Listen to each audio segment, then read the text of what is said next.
Bismillahirrahmanirrahim. Assalamualaikum warahmatullahi wabarakatuh. Alhamdulillahirabbil alamin wa bihi nasta'in wa ala umuri dunya waddin wassalatu wassalamu ala asrofil anbiya'i wal mursalin wa ala alihi washabihi ajmain amma ba'du. Perkenalkan, nama saya Anissa Nur Azizah dari kelas 1D. Di sini saya akan mempresentasikan rangkuman materi UAS Studi Akidah. Yang pertama, akidah dan prinsip dasar Islam. Definisi akidah menurut bahasa atau etimologi berasal dari kata al-aqdu yang berarti ikatan atau mengikat diri kita, atau thiqu berarti kepercayaan atau keyakinan yang kuat, al-ihkamu yang artinya mengokohkan atau menetapkan, dan ar-rabatu biqu'unah yang berarti mengikat dengan kuat. Nah, akidah secara istilah atau terminologi adalah keimanan yang teguh dan bersifat pasti kepada Allah dengan segala pelaksanaan kewajiban, bertauhid dan taat kepada Allah, tahu tidak ada keraguan. Nah, di sini ada keutamaan akidah, yaitu dalam Quran surat Al-An'am ayat 82, yang artinya orang-orang yang beriman dan tidak menodai keimanan mereka dengan kezaliman atau kemusyrikan, mereka itulah orang-orang yang mendapat ketentraman, dan mereka itulah orang-orang yang mendapat jalan hidayah. Makna hadisnya yaitu, sesungguhnya Allah Subhanahu wa Ta'ala mengharamkan mereka bagi orang-orang yang mengucapkan la ilaha illallah dengan ikhlas dan hanya mengharapkan pahala melihat wajah Allah. Hadis riwayat Bukhari. Penguatan syahadatnya, syahadat berasal dari bahasa Arab yaitu syahida yashhadu syahadatan, yang memiliki makna yaitu persumpahan atau persaksian. Syahadat terbagi dua kalimat, yaitu la ilaha illallah dan Muhammadur Rasulullah. Makna syahadat la ilaha illallah yaitu tiada yang berhak disembah selain Allah Subhanahu wa Ta'ala. Makna syahadat Muhammadur Rasulullah yaitu meyakini bahwa Nabi Muhammad SAW adalah utusan Allah Subhanahu wa Ta'ala. Rukun syahadat la ilaha illallah memiliki dua.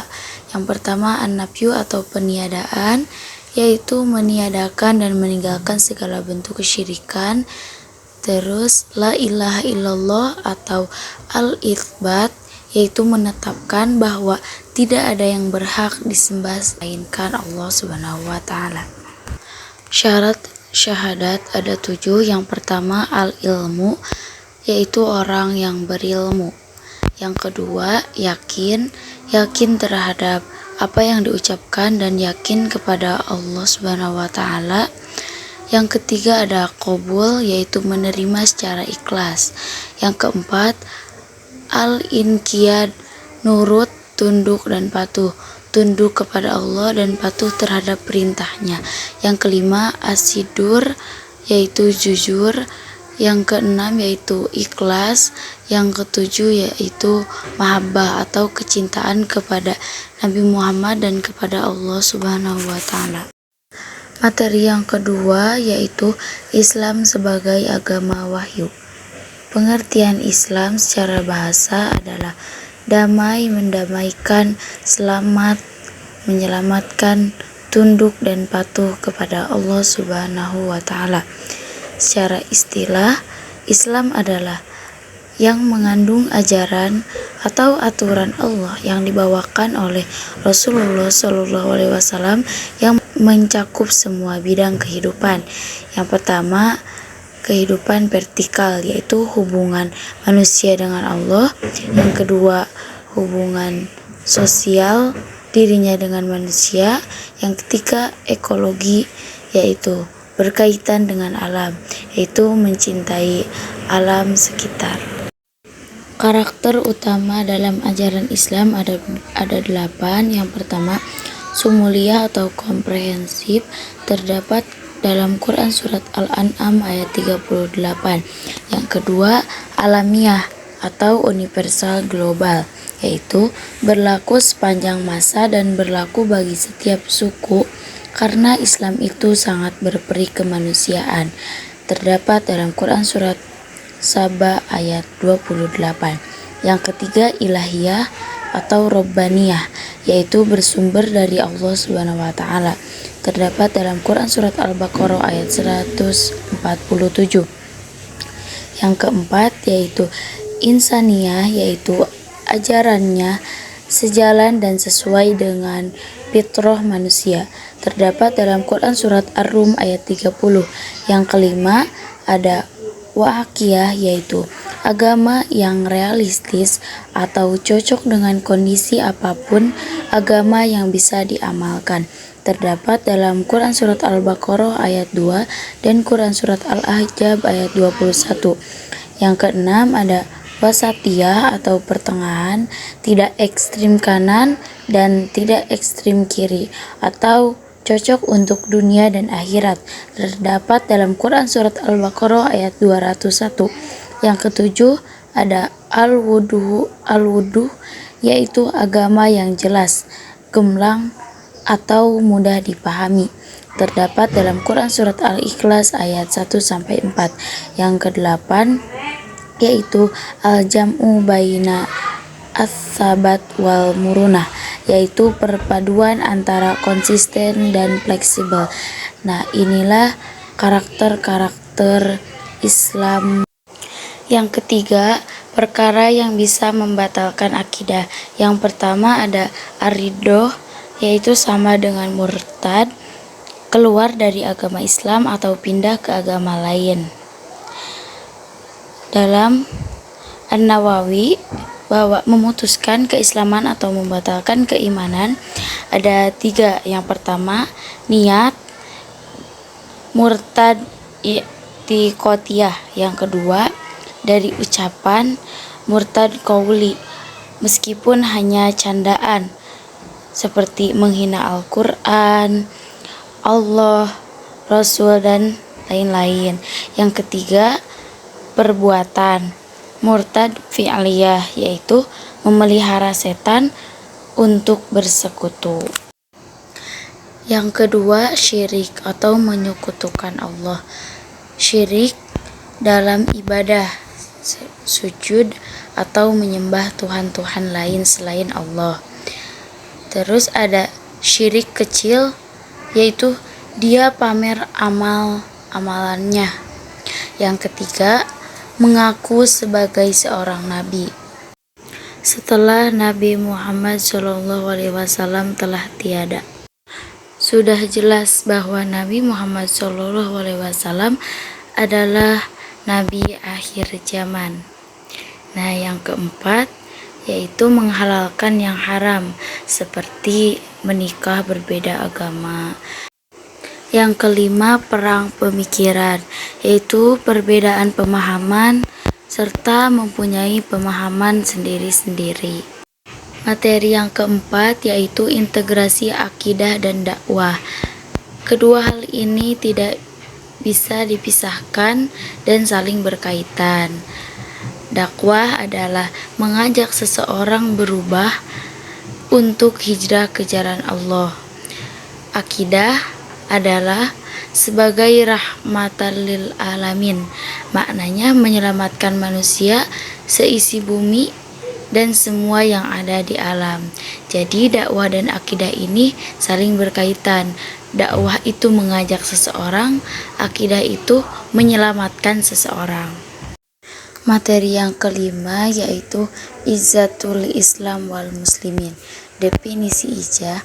Ijzah secara bahasa yaitu sama dengan kata aziz yang berarti perkasa, mulia, kuasa, berjaya, kekuatan dahsyat, dan juga lawan dari kata hina.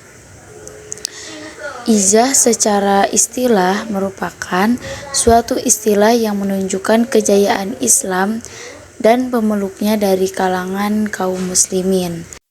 Nah, di sini ada 5 keistimewaan ijzah Nabi Muhammad SAW. Yang pertama, ditolong oleh Allah melawan musuh dengan kekuatan sejumlah 1 bulan. Jadi musuhnya banyak banget. Yang kedua, Allah memberikan keluasan untuk beribadah. Yang ketiga, diberikan kehalalan atau ghanimah dari Allah. Yang keempat, Nabi diberikan syafaat. Dan yang kelima, Nabi diciptakan untuk kaumnya dan Rasul diutus untuk umat. Nah, di sini ada konsep izzah.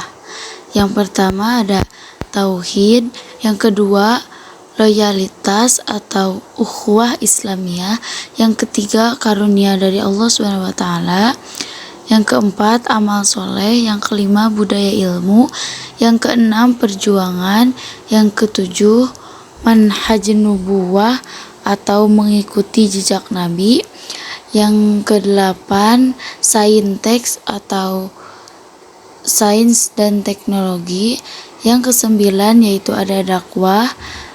Dakwah itu mengajak seseorang ke jalan yang benar. Yang kesepuluh doa izzah, doa kemuliaan. Dan yang terakhir, yang ke-11 yaitu sabar. Sabar harus diiringi dengan ketakwaan. Nah, ini adalah 11 poin tentang konsep izzah. Materi yang keenam yaitu wasatiyah dalam akidah. Wasatiyah adalah bagaimana cara berislam dengan cara yang adil, berislam dengan pilihan terbaik. Wasatiyah yaitu tidak ekstrim kiri dan tidak ekstrim kanan, berada di pertengahan. Lalu wasatiyah juga tidak terlalu wulu atau tidak berlebih-lebihan, tidak ifrot atau mengada-ngadakan hal baru, tidak tafrid juga, tidak mengurangi ajaran-ajaran Islam, tidak inhiraf, tidak menyimpang, dan tidak iftirok atau tidak terpecah belah. Nah, umat Islam dijuluki pertengahan. Tujuannya supaya menjadi syuhada atau saksi. Dijulukinya yaitu ummata wasato, yaitu umat pertengahan, tidak iftiraq dan tidak tafrid. Nah, di sini ada prinsip-prinsip sifat islahiyah, ada 3. Yang pertama reformatif atau perbaikan dari masalah wasatiyah. Yang kedua ada tawasud atau tawazun, yaitu berkeadilan. Jadi di sini berkeislaman wasatiyah ini berada di pertengahan, makanya memiliki berkeadilan yang tinggi. Yang ketiga ada aulawiyah, yaitu memiliki makna hal-hal yang terbaik. Nah, jika wasatiyah dikaitkan dengan masalah agama ada 3. Yang pertama yaitu himayatuddin, menjaga agama. Robbaniyah atau meninggalkan dunia secara totalitas. Yang kedua himayatul ummah, menjaga umat. Jika terjaga umatnya, maka terjaga juga akidahnya, terjaga pikiran, terjaga akhlaknya, juga muamalatnya. Yang ketiga himayatu daulah, yaitu menjaga negara. Nah, materi yang ketujuh yaitu alilan mazhab akidah. Ada 8. Yang pertama ada ahlus sunnah wal jamaah, adalah sebutan bagi kelompok muslim yang mengikuti secara ketat ajaran sunnah Nabi Muhammad SAW, tradisi para sahabat jamaah, serta para ulama salaf dengan mengedepankan pemahaman moderat wasatiyah dalam akidah, syariah, dan akhlak, dan juga menjauhi ekstremisme. Yang kedua yaitu Syiah.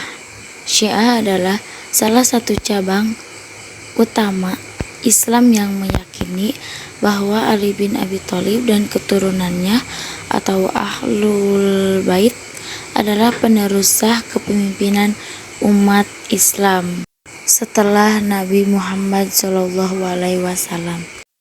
Yang ketiga Khawarij, yaitu kelompok takfiri. semua kelompok dikafirkan kecuali kelompoknya sendiri. Jadi kelompok takfiri ini selalu mengkafirkan kelompok-kelompok lain.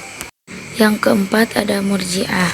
Murji'ah adalah aliran teologi Islam awal yang menunda penangguhkan penghukuman pelaku dosa besar, bersikap netral dalam konflik politik, dan meyakini iman cukup di hati tanpa perlu dibuktikan.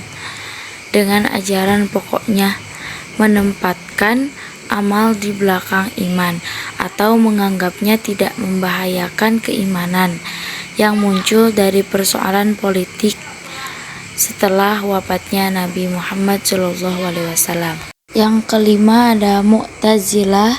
Mu'tazilah sering dikenal rasionalis karena selalu mengutamakan penggunaan akal atau filsafat untuk menjelaskan akidah. Yang keenam ada Jahmiyah Nazariyah, adalah dua aliran firqah yang dianggap menyimpang oleh mayoritas ulama Ahlus Sunnah wal Jamaah karena menggunakan pendekatan filsafat dan ilmu kalam yang ekstrim dalam memahami akidah, terutama terkait sifat-sifat Allah Subhanahu wa Ta'ala. Yang ketujuh ada Jabariyah, adalah meyakini bahwa manusia sepenuhnya terpaksa dalam setiap perbuatannya tanpa memiliki kehendak bebas atau daya upaya ikhtiar sama sekali, karena segala sesuatu telah ditentukan takdirnya oleh Allah Subhanahu wa Ta'ala.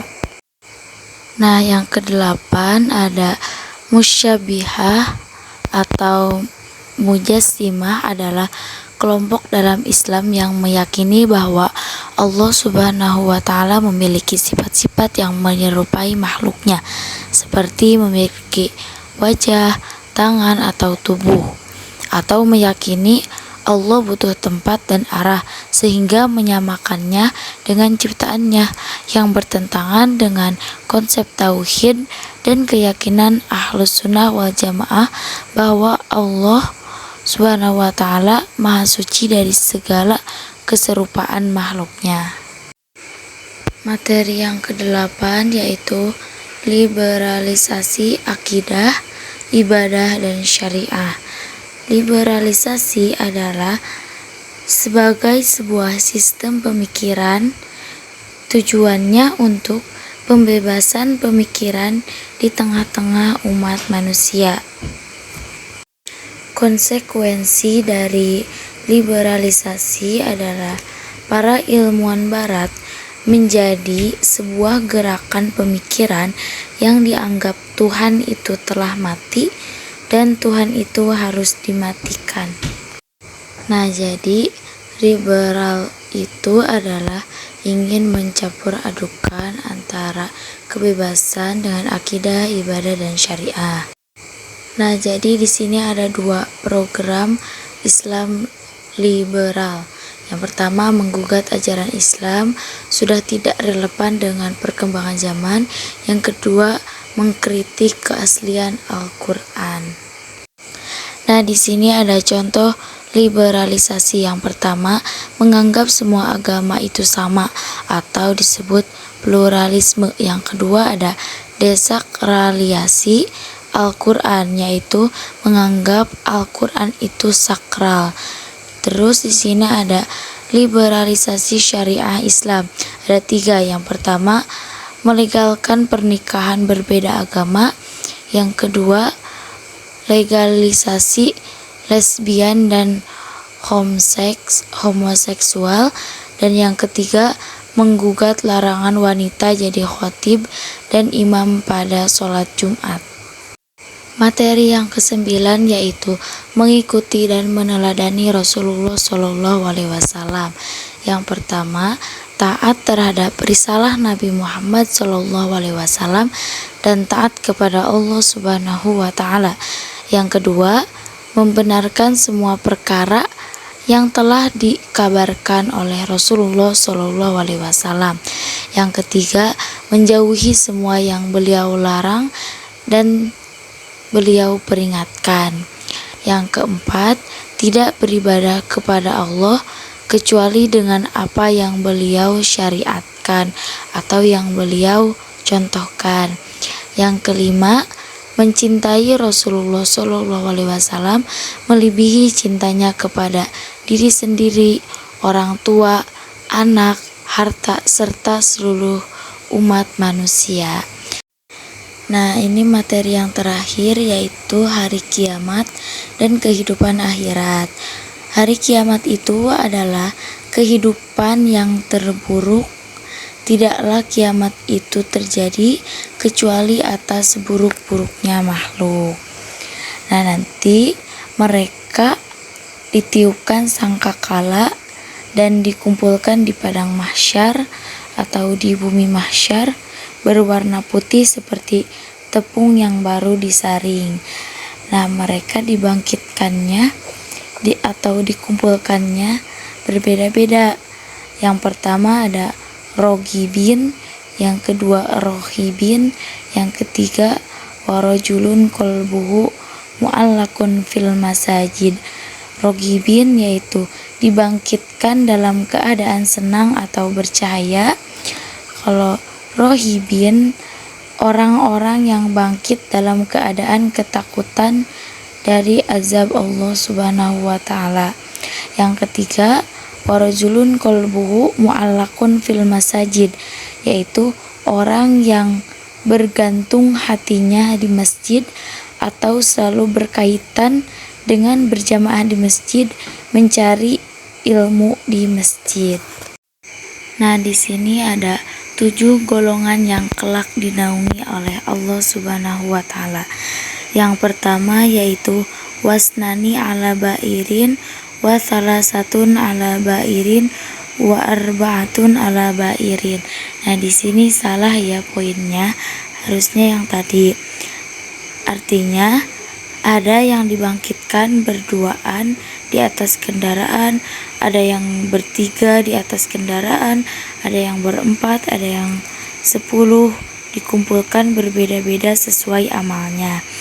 Yang kedua ada watasruru baqiyatu annar, yaitu sisa-sisa atau sudah diancam-ancam oleh api neraka.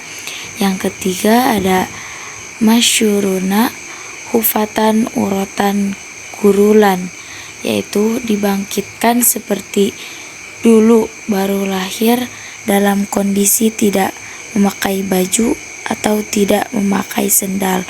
Hufatan tidak pakai sendal atau nyeker, urotan tidak berbaju. Yang keempat ada tuduna syamsu alaikumul qiyamah minal kholqi hatta takuna minhum kamik darmilin, yaitu matahari nanti didekatkan di atas kepala makhluk sampai 1 kadar 1 mil. Yang kelima yaitu fayakunun nasu ala qadri a'malihim fil arok, yaitu manusia sesuai amal kadar amalnya dalam masalah keringat. Jadi semakin buruk amalnya, semakin banjir keringatnya. Yang keenam ada layati arrojulu al-azim as-samin al-yaumal qiyamah, yaitu didatangkan badan yang gemuk dan besar atau tinggi pada hari kiamat. Dan yang terakhir yang ketujuh ada layak zinu indallahi zanaha ba'udzoh, yaitu ketika ditimbang itu beratnya ringan, lebih ringan dari sayap nyamuk. Nah, mungkin hanya itu rangkuman materi studi akidah yang bisa saya sampaikan. Kurang dan lebihnya mohon dimaafkan. Wassalamualaikum warahmatullahi wabarakatuh.